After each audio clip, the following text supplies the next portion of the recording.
kita temukan adanya indikasi pelanggaran ataupun kecurangan yang dilakukan oleh perangkat pertandingan. Ini komitmen kami, Polri, dengan membentuk Satgas Anti Mafia Bola ingin mengawal agar kompetisi Liga, baik Liga 1, 2, 3 akan menghasilkan kompetisi yang fair, berkualitas. Karena ini penting buat juga kita mendorong liga kita menjadi nomor 1 di Asia Tenggara dan terciptanya tim nasional yang memang sangat bisa bertanggung jawab sehingga meraih prestasi dengan baik. Halo Sobat Forum, bersama saya Puspita Chandra Dewi. Inilah Forum hari ini.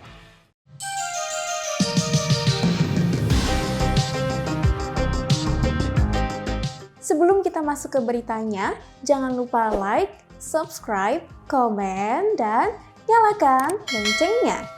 Sekarang, yuk kita ke beritanya. Berita pertama, Mabes Polri menemukan indikasi mafia pengaturan skor dalam penyelenggaraan kompetisi sepak bola tanah air. Kapolri Jenderal Listio Sigit Prabowo mengatakan pihaknya berkoordinasi dengan Persatuan Sepak Bola Seluruh Indonesia atau PSSI guna mengungkap praktik mafia pengaturan skor yang selama ini menjadi momok di tubuh PSSI. Polri dalam waktu dekat juga memerintahkan Satgas Anti Mafia Bola untuk melakukan penyelidikan terhadap temuan tersebut. Listio menerangkan data yang ditemukan Polri sejalan dengan temuan tim khusus FIFA. Menanggapi hal itu, Ketua Umum PSSI Erick Thohir mengatakan berdasarkan instruksi Presiden agar dapat menciptakan kompetisi sepak bola yang bersih. Menurut Erick, hal tersebut menjadi penting untuk mendorong Liga Indonesia menjadi nomor 1 di Asia Tenggara. Erick Thohir menerangkan, FIFA juga telah menurunkan tim khusus untuk pembenahan sepak bola di Indonesia. Berita berikutnya datang dari seorang warga Nias, Eliadi Hulu, dan warga Yogyakarta, Saiful Salim, yang menggugat undang-undang partai politik ke Mahkamah Konstitusi. Mereka meminta jabatan ketua umum partai politik dibatasi menjadi 2 periode saja. Adapun pasal yang digugat adalah pasal 23 ayat 1 yang berbunyi, pergantian kepengurusan partai politik di setiap tingkatan dilakukan sesuai AD dan ART. Lalu apa yang menyebabkan 2 orang tersebut menggugat undang-undang partai politik ke Mahkamah Konstitusi? Berita lengkapnya di www.forumkeadilan.com.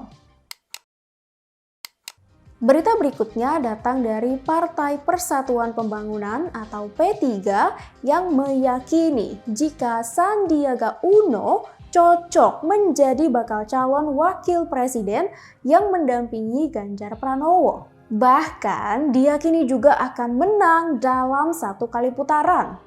Hal tersebut diungkapkan oleh Ketua DPP P3 Ahmad Baidowi saat menghadiri konsolidasi DPC P3 Surabaya pada Minggu 25 Juni 2023. Ia menyebut Sandiaga merupakan satu-satunya bacawa pres yang berpeluang mendampingi Ganjar Pranowo.